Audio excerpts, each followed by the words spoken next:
Yes, my name is Marina, and as I'm figuring out my computer, I will also just start. Thank you so much for the introduction to HackClue. I was here last year as an attendee, and I'm very, very excited to be presenting today. It definitely feels like an honor, to have a talk accepted. Is that working? All right, looks like it's working. So, good afternoon, everyone. Thank you all for being here after the lunch slump.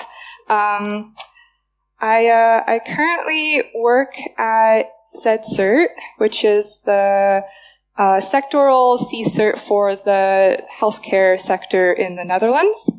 We're a nonprofit, and we do lots of fun stuff. I'm also, as was mentioned, one of the organizers of B-Sides Amsterdam, which, very exciting news that we've already sold out. There is a wait list, also for the CTF, which is in-person, individual, and sponsored by SANS, which we're super excited about. And I also really like cats, so I think that sums up my personality. So, without further ado, who here has heard the term smart city before? All right. Who's confident that they know what it means? We've lost a few people there. Don't worry, you're not alone. There's no official or standard definition, actually.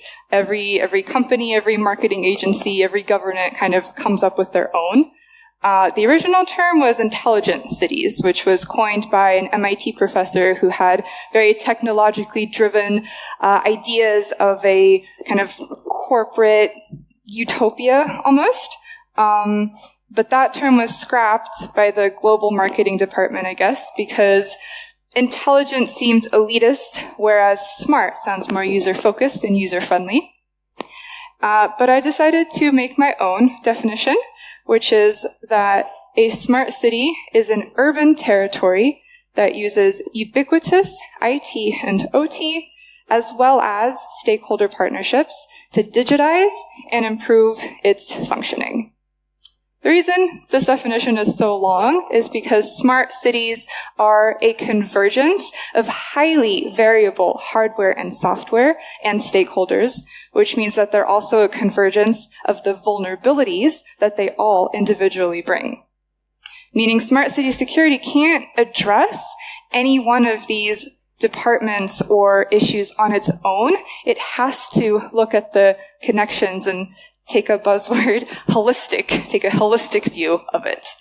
So during this presentation, I will use some examples of incidents and projects, both from Amsterdam, where I currently live, and Luxembourg, where I used to live, to show you why this is something that we should address as its own thing, and how we can start doing that. So Luxembourg, our host country, has quite a few smart city initiatives as well.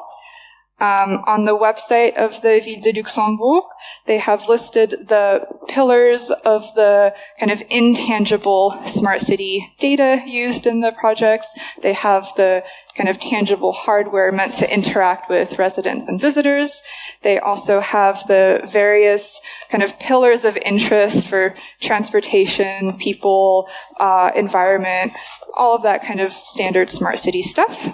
And just in general, I've seen that it looks like there's quite a strong partnership between research, government, and corporate institutions in Luxembourg, which I think is really necessary for any kind of long-term success or coordination. But there's a good example of this, actually, which is Belval, the blossoming university town. I actually went to school there, and I'll talk more about Belval later, but that's one of the sort of, favorite children, I guess, of the smart city development. So it's lunch. We just had lunch. Maybe you're a bit tired. I know I'm a bit tired. I know this is a cybersecurity conference, but I want to wake us up a little bit. So we're going to do a creative exercise. I want you in the audience for a moment to imagine that you're a terrorist. You might need a minute for that. Let's say, I don't know, your name is Pete. You're Pete the terrorist. And you, Pete the terrorist, want to launch an attack on Luxembourg because there should really only be one of these flags. Now, as Pete the terrorist, to launch an attack on Luxembourg, you probably need data and intelligence to plan it. Luckily, the city can help you with that. Like many cities around the world, Luxembourg has an open data project with both real-time and historical information. For example, here we can see the range and coverage of Wi-Fi antennas.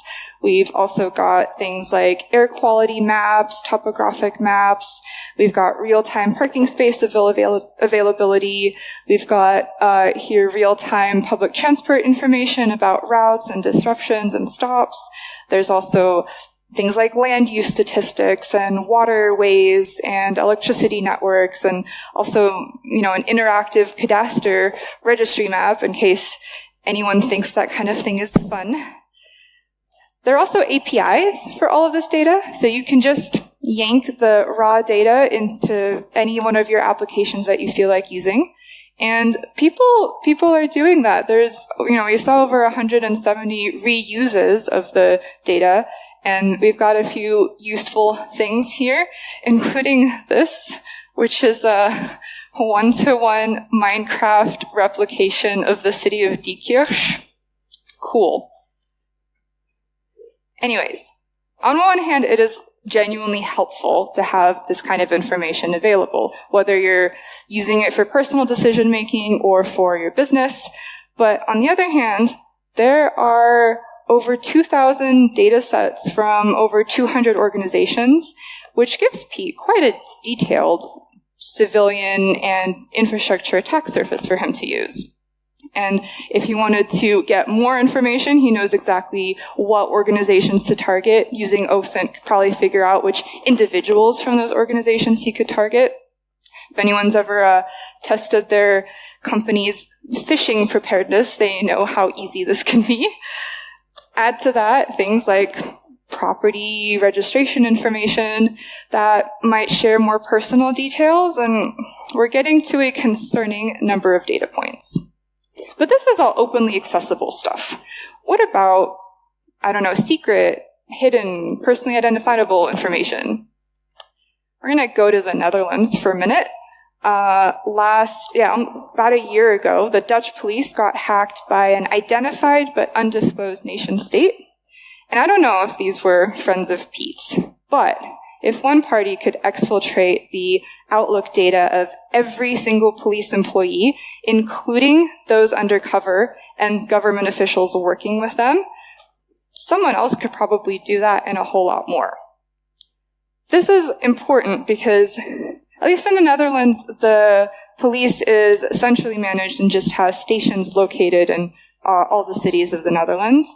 But it's a smart city issue, even though there is that government and local overlap, not just because these people are residents of Amsterdam too, but because there have been many smart city initiatives that use IoT devices to collect various data and then send it to the police for analyzing and processing to be used for things like crime fighting or crowd control. So there is a strong partnership there as well. And that's hidden behind definitely some firewalls and security systems. But what if Pete doesn't need to hack the data himself? What if he could, get it through a open database or malicious insider leaking information or poor access controls, theoretically? Coincidentally, all of these things happened during COVID. So in one case, a couple of employees of the Dutch Corona track and trace system purposefully stole and leaked the information of thousands of people. I think they saw some celebrity famous names and thought they would go to town with it, I guess. In another case, I think same organization, there was an access control misconfiguration that allowed every employee to see every record of every person registered in the Corona tracking system, which includes not just health data and personal information, but also device identification and their movements. And lastly, a security researcher found an exposed database of a private testing company that had millions of records in it, not just Dutch people, but also tourists and people living around the world who happened to be in Amsterdam. It took the company 3 weeks after being notified to actually take it down. And these are all insider threats, whether accidental or malicious. There is no outside threat acting here. Pete could theoretically just take his Bitcoin wallet and go online shopping on dark web breach forums. Now, so far, I've been focusing on IT systems and data, which are an important pillar of smart cities, but they're not the only one. So let's talk a bit about OT and IoT. Now, there is discussion about whether these belong in the same category. I'm not going to get into it. For the sake of simplicity, I am putting them in the same box. If someone has feelings about it, they can tell me about it after. But operational technology like this water quality management system has a longer development period than IT.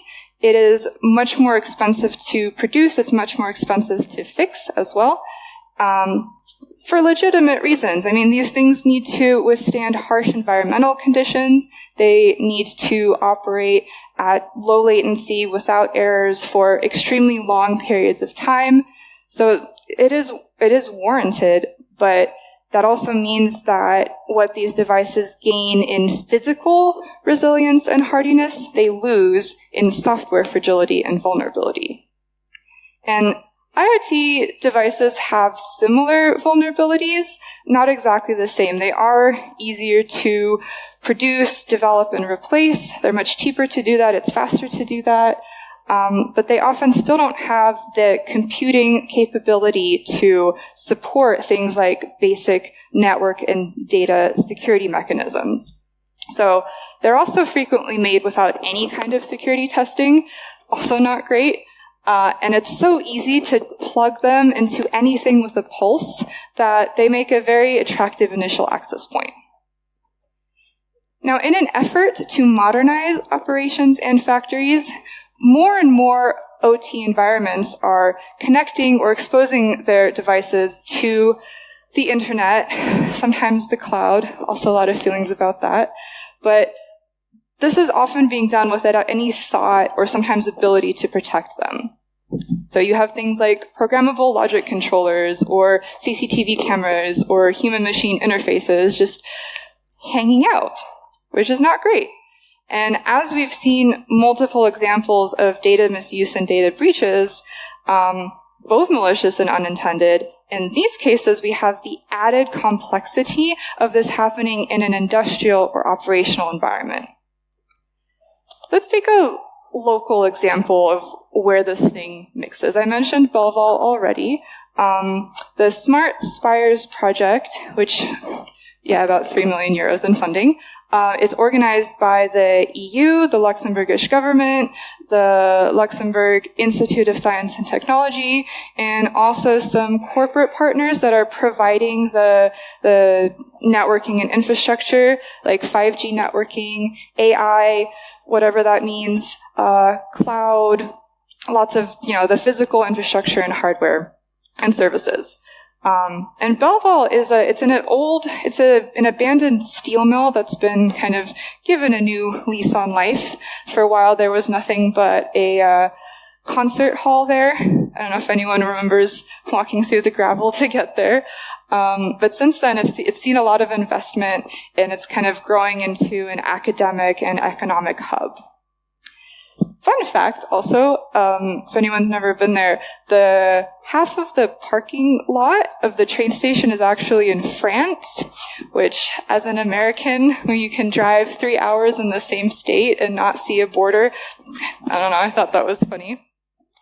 But this summer, the campus was designed as they introduced a living lab, which is a fancy way of collecting data on unsuspecting citizens. We have those in the Netherlands too, don't worry. But this project is planning to take a lot of data, process it on site, and use it for various different things. One of these things is using CCTV footage and IoT devices to monitor pedestrian traffic. Another one of these things is to use also IoT devices and analytics to improve car congestion and traffic and public transportation in real time. And they didn't exactly say how they were going to accomplish this, but we can speculate. In cities all over the Netherlands and also beyond, there are hundreds of thousands of IoT devices embedded in things like smart lampposts or traffic lights that track your smartphone's MAC address and movement even when you're not connected to city Wi-Fi. I don't think anyone's ever been warned about that before they enter the city. So this is pretty standard, this happens a lot. All that needs to happen is if you have Wi-Fi enabled on your phone, it will send out packets that are then caught and picked up by all of these devices. So the cities tend to own the hardware, but the cities don't own the data that's on the hardware, which is about city residents and people moving through them. And oftentimes the manufacturers don't want to share access to it because capitalism, I guess. And as the owner of that collected data, they could probably legally, they have a right to sell it to third-party advertisers, to data brokers, maybe even to Pete the terrorist, masquerading as one of these.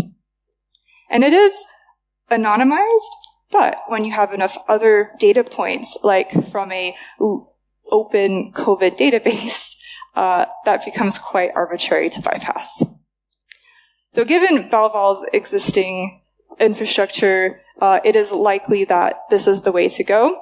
And unfortunately, I couldn't find anything addressing privacy or security for any of the projects. I'm not surprised, just mildly disappointed. Hopefully this will change, though. We'll stay positive. But since it's so common, let's take a look at this sensor OT architecture loop. While they're almost always used in conjunction with IT backends, sensors passively monitor environmental conditions, and then, like for example, air quality or noise or pressure. They will take that physical input, convert it into a digital value, and send it onto a processor to be analyzed and worked with further. And oftentimes, that will then send the feedback to an actuator, which is a device that actively interacts with the world around it. So it takes a digital input and translates it into a physical action. So things actually happen here. Actuators might do things like raise the parking beam lot thing, or it's what opens the doors, the motion-activated doors at the entrance to this hotel. So this loop, this cycle is critical for industrial and critical infrastructure. It is the reason, like this working well is the reason that we have clean water, safe roads, and that we have electricity. This brings me to my next incident.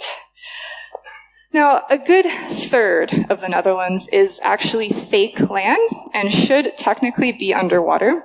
So the Dutch have a very, very cool system of floodgates called dikes that control the water levels within the cities. In Amsterdam, sensors in all the canals monitor 75 kilometers of canals, and they relay that water level information to actuators that automatically open and close the floodgates based on water levels. At least they're supposed to. This is almost 2 years ago now, but during Hurricane Kieran, a lot of rain, a lot of water, something happened and a computer glitch caused this floodgate control to turn from automatic to manual. So instead of the floodgates automatically closing, having seen the rising water levels, they were waiting for human input. Now, the control center is miles away from Amsterdam, So nobody knew that this was an issue. It took one guy who looked at the water, thought, that is unusually high and cannot be explained by rainfall, to go check, see that the floodgates were wide open, again, from the North Sea, letting water in during a hurricane. And it took them a few hours to close it. But by the time they had done that, the water levels within the entire city had risen by over 30 centimeters, which is billions of liters of extra water. This one guy hadn't caught that.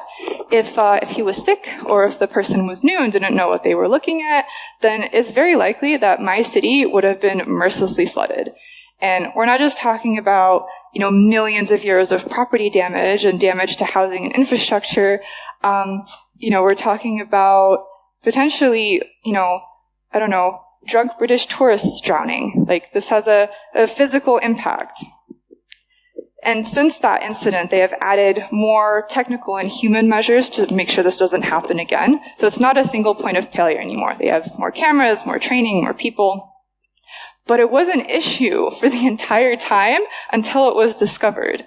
And it makes you wonder what other types of incidents are found in other environments across the world. And even here, this was a near miss. That was a mistake. It was an error. It was limited, though, to one kind of geographical area. It was limited to one system. Whereas software and hardware vulnerabilities at scale put entire industries and countries at risk. Is anyone having F5 flashbacks at about now? And besides that, so this is unintentional, whereas adversaries like Pete the Terrorist are working very hard to make sure these things happen on purpose. So we're kind of stuck from all sides in a way. We'll hear about this more on Thursday, but we have the year 2038 problem as well, where around 3 a.m., January 1st, 2038, so we still have some years, but at that point, most of our critical infrastructure will just stop, which is not great. But as we can see, there's plenty of potential for things to go wrong, both on purpose and by accident. And adversaries like Pete the Terrorist are investing more into this. According to Waterfall Security, last year there were more cyber attacks on OT organizations, period. But of those that affected operations, there were 70 that resulted in physical damage to the industrial environment. So an attacker managed to actually, physically damage a factory or an industrial, critical infrastructure location. And over 1,000 of those attacks actually affected operations. The year before, 2023, it was 412. So this is not a temporary trend. This attack vector is here to stay. Advanced persistent threats and nation-state actors are investing more into these kinds of offensive operations. We see more and more ICS and OT-specific malware being developed, some really interesting examples with some really devastating consequences. And if we go back to our smart city definitions, now we can kind of better see how overlapping risks exacerbate overlapping consequences. Pete has a wealth of information about civilian and infrastructure targets, and we haven't even gotten to the last frontier of the smart city dream, which is about invading your personal space. Just like IT and OT, many of these devices are not meant to do what they're supposed to do in a cybersecure and resilient manner. Some are better than others, but we can't just stick everything into a wider smart city network and expect things to be fine. Manufacturers creating vulnerable devices and then stopping any kind of support or patches for them. They're giving apps to uneducated users who are handing over all of their data. And it's often just usually cheaper for them to pay a privacy violation fine rather than rework their infrastructure to make it more private or secure. And when things go wrong, this is the thing that always gets me. Like, the company can pay a fine, but it's still the people that suffer. And the whole point of smart cities is to make people's lives better. Otherwise, we wouldn't be doing that. But it's hard to do that when an adversary like Pete the Terrorist can so easily influence and impact your day-to-day life with little to no repercussions. Even more minor attacks or incidents, like a data breach, we think, it was just some data leaked. It's not that bad. It could have been worse. But it is really bad. Faith in our governments and institutions to protect us and keep our data safe is a fundamental pillar for democracy. It's very hard to maintain that trust when we have examples of negligence or mistakes with far-reaching consequences. We don't have air gaps anymore between homes and businesses and industrial contexts, which means threats aren't isolated to any one of those. They have the capacity, the capability to spread. So, to think about what we can do, because I don't want to end on a depressing note, security from the start, repeatedly testing your products before releasing them into the rest of the world, looking at, different kinds of best practices and policies. None of these are enforced or widespread, but we can learn about them and we can spread the word. This is from NISA. They had a smart city and IoT checklist, which fortunately is down, but might be back up at some point. We've got critical infrastructure standards like IEC 62443 and cyber-informed engineering that you can apply. And then an independent researcher took the NIST cybersecurity framework and adapted it for smart cities, which is pretty cool. But, there's still a problem. And although I personally believe in a bottoms-up approach, I think for a problem as interconnected and complex as this, we will not get anywhere unless we have top-level support as well. This means legislation written not by politicians reading clickbait articles, but thought through policies that are very thorough, written by professionals who are educated and able to do that. So there's also some nonprofits that we have in the Netherlands. If I can go back. Okay. Yeah, so there's there's lots of community and nonprofit organizations. Maybe you have some in your own communities that teach kids how to code, that share digital literacy skills with the elderly. Maybe you can get involved. I'll skip that part. It's not very interesting. And, so I hope I've made clear why smart city security is its own thing and why we should start addressing it. This is my LinkedIn. It's not a virus, and it's my only form of social media. If anybody wants to talk afterwards, I'd be more than happy to. And if anybody wants to see me rant about deprecated Windows features, I will be on this stage 8 a.m. on Thursday talking about NTLM. So with that, I wish you a very happy rest of your conference. Thank you for your attention.